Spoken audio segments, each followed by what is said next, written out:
মেখলিগঞ্জ উচ্চতর মাধ্যমিক বিদ্যালয়ের মাঠে অনুষ্ঠিত হলো মেখলিগঞ্জ থানাপাড়া শিববাড়ি কালীপুজো কমিটির সাংস্কৃতিক অনুষ্ঠান। বুধবার অনুষ্ঠানের সূচনা করেন কোচবিহার জেলার পুলিশ সুপার দ্যুতিমান ভট্টাচার্য। অনুষ্ঠানে প্রধান অতিথি হিসেবে উপস্থিত ছিলেন মেখলিগঞ্জের বিধায়ক পরেশচন্দ্র অধিকারী।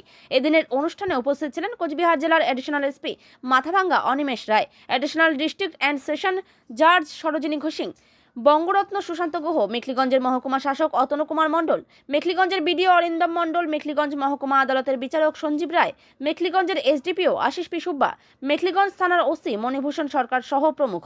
এদিন অতিথিবরণ অনুষ্ঠানের পর মেখলিগঞ্জ থানা এলাকায় মাধ্যমিক ও উচ্চ মাধ্যমিকে কৃতীদের 5,000 টাকা আর্থিক সহযোগিতা ও স্মারক তুলে দেওয়া হয়। অন্যদিকে এলাকার 2 দুস্থ শিক্ষার্থীকে আর্থিক সহযোগিতা করা হয়। এলাকার 300 দুস্থ মানুষের হাতে কমিটির তরফে শীতবস্ত্র তুলে দেওয়া হয়। মেখলিগঞ্জ থানায় বৃক্ষরোপণ করেন অতিথিরা।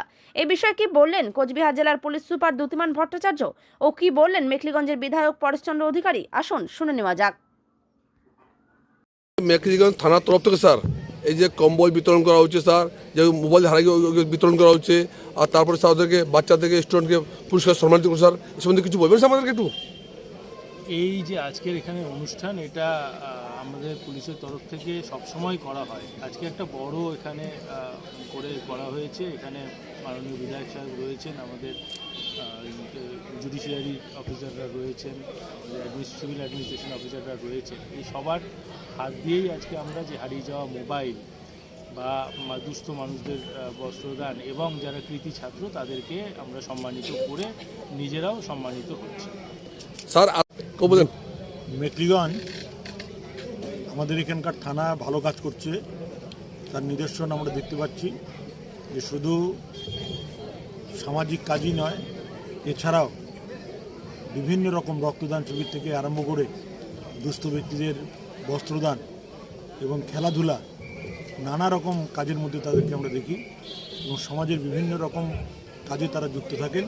এবং আমরা আশা করি যে থানার কাজে আমরা সবাই খুশি। আজকে অনুষ্ঠান নিয়ে কী বলবেন? আজকে শুধু এই বেলার অনুষ্ঠান নয়, সন্ধ্যাবেলা অনুষ্ঠান আছে।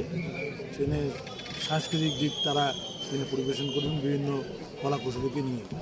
আজকে তো বড়দিন, শুভেচ্ছা বার্তা। বড়দিনের সবাইকে শুভেচ্ছা জানাই। বড়দিনের আমরা সবাইকে ক্রিসমাস ডে আমরা আন্তরিক অভিনন্দন জানাচ্ছি। ধন্যবাদ।